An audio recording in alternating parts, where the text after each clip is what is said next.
Every single morning at exactly 4 a.m., a father would wake up his young son. There was no alarm clock, just a hand on a small shoulder in the pitch dark. And the boy, well, he hated it. But that one habit, literally forced into his bones, would one day become the foundation of a global empire. And his story, it kind of forces us to ask a really tough question about our own lives. And really, this is the core question of the whole thing, isn't it?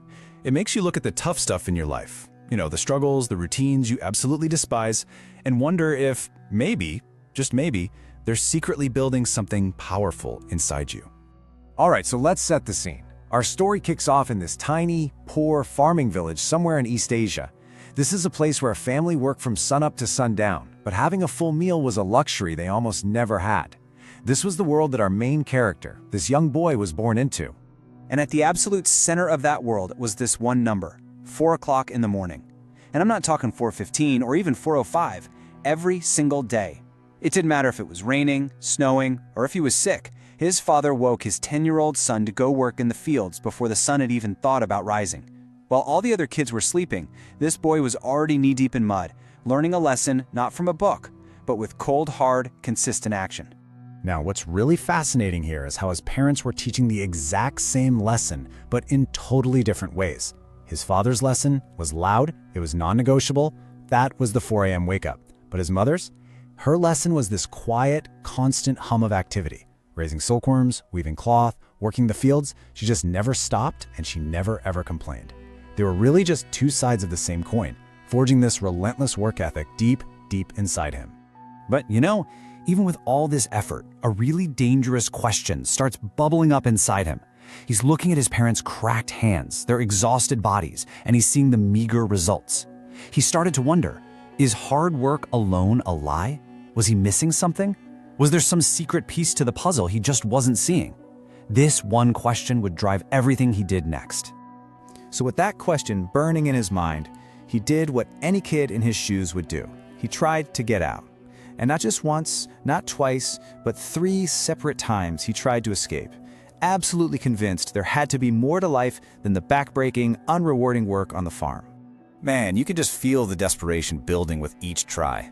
So first, when he's just 14, he runs away, gets a thrill earning real wages laying railroad tracks, only to get dragged back home by his father. Then, he gets scammed out of all his money in the capital. Total humiliation. And the third attempt, wow, it's just heartbreaking. He sells a family cow, which for them was a fortune, to pay for 2 months of accounting school. But his father shows up, and he's not angry. He was weeping. And for a man who never ever cried, those tears were more powerful than any scolding. He had to go home. So yeah, he'd hit rock bottom. Total failure. Every door had been slammed in his face. But then he remembers this story his grandfather used to tell him about a tiny little green frog that just kept jumping for a high branch. It would fall over and over again, but it never gave up. And on the very last try, it made it. And that simple story, it just reignited a little spark inside him. So come springtime, he decides to go for it, one last time. He gets to the capital with absolutely nothing in his pockets, but he was carrying something you couldn't see, something that was absolutely priceless. That 4 a.m. discipline his parents had given him without him even knowing it. He eventually finds a job offer that, let's be honest, most people would just walk away from. A delivery boy at a rice shop. The pay, no salary. Just 3 meals a day and a little bit of rice at the end of the month. He took it instantly. And this right here, this is where everything changes. He started showing up to the shop before dawn. Not because anyone told him to, but because that 4 a.m. wake-up call was basically carved into his soul by this point. He swept, he organized, and he memorized every single customer's name. That work ethic immediately made him stand out. The old shop owner, well, he started to notice. And one evening, he holds up a single grain of rice, and he shares this incredible piece of wisdom. He explained how a single grain, it looks so small, so insignificant. But if you plant it in good soil and you water it, it can grow into an entire field. Then he looked the boy right in the eye and said, "You are already planted in good soil. Now you just need to keep growing." And later that night, just lying there on the floor of the shop, it was like a light bulb went off.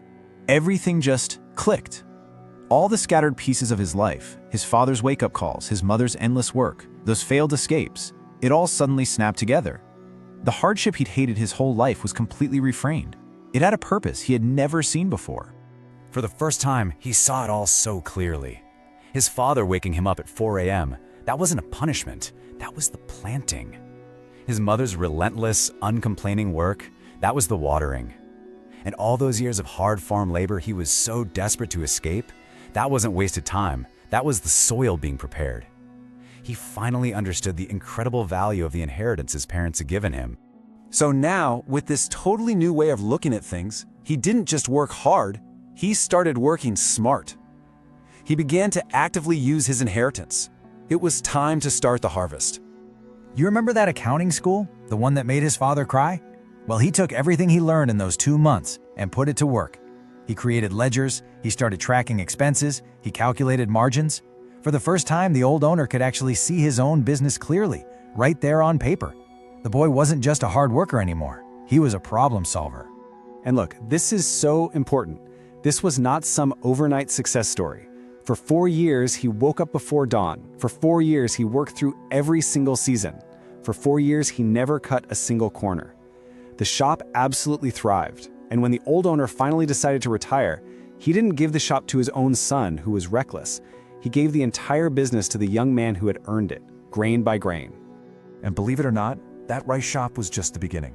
The exact same principles, that 4 a.m. discipline, that relentless work ethic, became the engine for everything that came next. He took that single shop and expanded into construction, manufacturing, and eventually built one of the largest industrial empires his country had ever seen.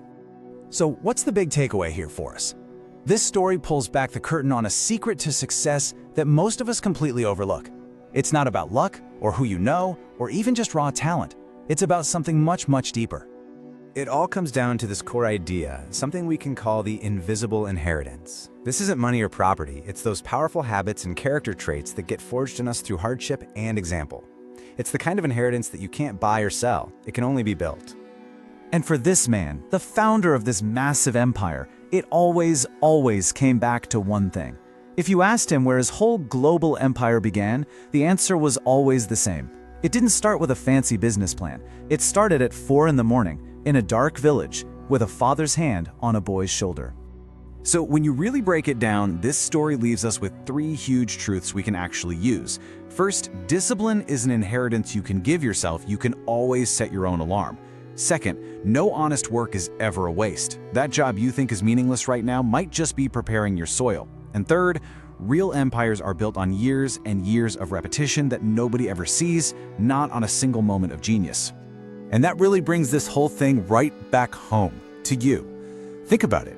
Think about the lessons, the habits, the work ethic you learned growing up, even the ones you might have hated at the time. Those are the seeds of your own invisible inheritance. So the real question is, what are you going to do to water them?